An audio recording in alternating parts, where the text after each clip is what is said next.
কিন্তু হঠাৎ করেই যেন আক্ষরিক অর্থে আকাশ ভেঙে পড়ল। আজকের এই বিশেষ বিশ্লেষণে আমরা এমন এক ভয়ানক প্রাকৃতিক তাণ্ডব নিয়ে কথা বলবো যা কোনো পূর্ব প্রস্তুতি ছাড়াই সবকিছু ভাসিয়ে নিয়ে যায়, যাকে আমরা বলি মেঘ ভাঙা বৃষ্টি বা ক্লাউড ব্লাস্ট। চলুন ফটাফট জেনে নিই আকাশ থেকে নেমে আসা এই বিপদের আসল কারণ আর এর ভয়াবহ দিকগুলো। ভাবুন তো, স্বাভাবিক বৃষ্টি হলো একটা বালতি থেকে ধীরে ধীরে পানি ঢালার মতো। মাটি খুব সুন্দরভাবে সেই পানি শুষে নিতে পারে, তাই না? কিন্তু ক্লাউড ব্লাস্ট এটা হলো আকাশ থেকে এক ধাক্কায় পুরো এক ড্রাম পানি উল্টে দেওয়ার মতো অবস্থা। এত বিশাল পানির চাপ মাটি কিছুতেই সামলাতে পারে না, আর চোখের পলকেই চারপাশ ভেসে যায়। একটু সহজ করে বললে, ক্লাউড ব্লাস্ট হলো খুব ছোট্ট একটা এলাকায় মাত্র কয়েক মিনিট বা ঘন্টার মধ্যে অল্পনীয় ভারী বৃষ্টি। 1 ঘন্টাতেই 100 মিলিমিটার বা তার বেশি বৃষ্টি হতে পারে। জাস্ট 10 থেকে 20 মিনিটের মধ্যে রাস্তাঘাট আর পাহাড়ি ঢাল সম্পূর্ণ তলিয়ে গিয়ে এক ভয়াবহ পরিস্থিতির সৃষ্টি হতে পারে। ভাবা যায়? এই হঠাৎ বিস্ফোরণের পেছনে সায়েন্সটা কিন্তু বেশ ইন্টারেস্টিং।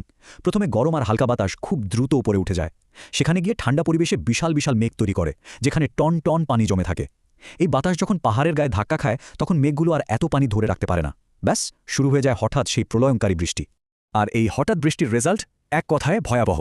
নিমেষেই নেমে আসতে পারে আকস্মিক বন্যা আর ভয়াল পাহাড় ধস। পাহাড়ের ঢালে থাকা দুর্বল ঘরবাড়ি, রাস্তাঘাট, এমনকি আস্ত সেতুও মুহূর্তের মধ্যে কাদা পানের স্রোতে ধ্বংস হয়ে যেতে পারে। বিদ্যুৎ আর যোগাযোগ ব্যবস্থা তো পুরোপুরি বিচ্ছিন্ন হয়ে পড়ে। এখন আমাদের মনে প্রশ্ন জাগতেই পারে, বাংলাদেশেও কি এই ঝুঁকি আছে? একদম আছে।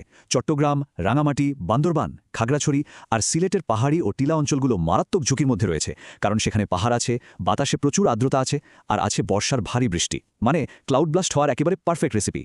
তাহলে বাঁচার উপায়টা কি? খুব সোজা। ভারী বৃষ্টি দেখলে পাহাড়ি ঢাল থেকে এক্ষুনি সরে যেতে হবে। হঠাৎ পানির স্রোত দেখলেই সাথে সাথে কোনো উঁচু জায়গায় চলে যান, এটা জীবন বাঁচাতে পারে।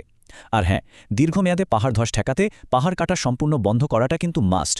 সাথে সরকারি আবহাওয়ার সতর্কবার্তাগুলো অবশ্যই সবসময় ফলো করতে হবে। দিন দিন বৈশ্বিক তাপমাত্রা বাড়ছে, আর সেই সাথে বাতাসে বাড়ছে জলীয় বাষ্প, যার মানে এই ধরনের চরম আবহাওয়ার ঝুঁকি সামনে আরও বাড়বে।